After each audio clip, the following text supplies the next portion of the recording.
थोड्याच वेळात मुंबई उच्च न्यायालयाच्या सर्किट बेंचचं उद्घाटन केलं जाणार आहे। सरन्यायाधीश भूषण गवई यांच्या हस्ते कोल्हापूरच्या सर्किट बेंचचं हे उद्घाटन पार पडेल। मुख्यमंत्री देवेंद्र फडणवीस, उपमुख्यमंत्री अजित पवार आणि एकनाथ शिंदे यांच्या उपस्थितीमध्ये हा कार्यक्रम पार पडेल। या कार्यक्रमासाठी मुंबई उच्च न्यायालयाचे न्यायमूर्ती आणि न्यायाधीश देखील उपस्थित राहतील।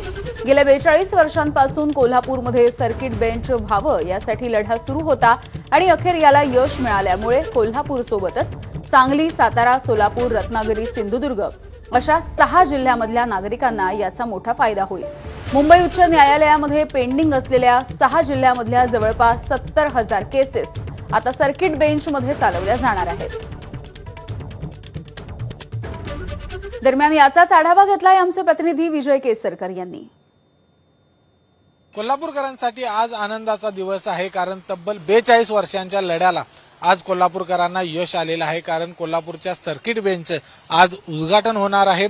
देशाचे सरन्यायाधीश भूषण गवई यांच्या हस्ते कोल्हापूर सर्किट बेंचचं आज उद्घाटन होते आणि या कार्यक्रमाला मुख्यमंत्री, दोन्ही उपमुख्यमंत्री, त्याचबरोबर मुंबई उच्च न्यायालयाचे न्यायाधीश, न्यायमूर्ती ही सगळी मंडळी आहेत ती आज कोल्हापूरमध्ये येणार आहेत। आणि कोल्हापूरकरांचा जो लढा आहे तो जवळपास 42 वर्षांपासूनचा होता की या ठिकाणी कोल्हापूरला एक सर्किट बेंच असावं, मुंबई उच्च न्यायालयाचं सर्किट बेंच असावं, जेणेकरून कोल्हापूरसह सांगली, सातारा, सिंधुदुर्ग, रत्नागिरी, सोलापूर या जिल्ह्यांना येथे या सर्किट बेंचची मदत होईल आणि इथली जी सगळी मंडळी आहेत, जिथले जे सगळे खटले आहेत ते मुंबईला न चालवता याच ठिकाणी कोल्हापूरमध्ये चालवावे येतील, अशा पद्धतीची या ठिकाणी भूमिका आहे ते या 6 जिल्ह्यातील नागरिकांची होती आणि त्याला आता यश आलेलं आहे। कोल्हापूरला उद्यापासून एक वेगळी ओळख आहे ती या ठिकाणी निर्माण होताना आपल्याला पाहायला मिळेल।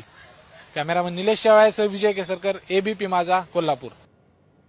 तर या सर्किट बेंचवरचे न्यायमूर्ती कोण असतील आपण बघतोय। न्यायमूर्ती MS कर्णिक, न्यायमूर्ती शर्मिला देशमुख, न्यायमूर्ती शिवकुमार दिघे आणि न्यायमूर्ती SG चपळगावकर। यासोबतच कोणत्या जिल्ह्यांसाठी हे सर्किट बेंच असणार आहे त्यापैकी आपण बघतोय कोल्हापूर, सातारा, सांगली, सोलापूर, सिंधुदुर्ग आणि रत्नागिरी अशा जिल्ह्यांना याचा फायदा होईल। तर उच्च न्यायालय आणि काही खंडपीठ आपण बघतोय। 14 ऑगस्ट 1962 ला मुंबई उच्च न्यायालयाची स्थापना, 1 मे 1960 नागपूर खंडपीठ, 27 ऑगस्ट 1982 औरंगाबाद खंडपीठ, 30 ऑक्टोबर 1982 गोवा खंडपीठ आणि आता 17 ऑगस्ट 2025 पासून कोल्हापूर सर्किट बेंच सुरू होत आहे।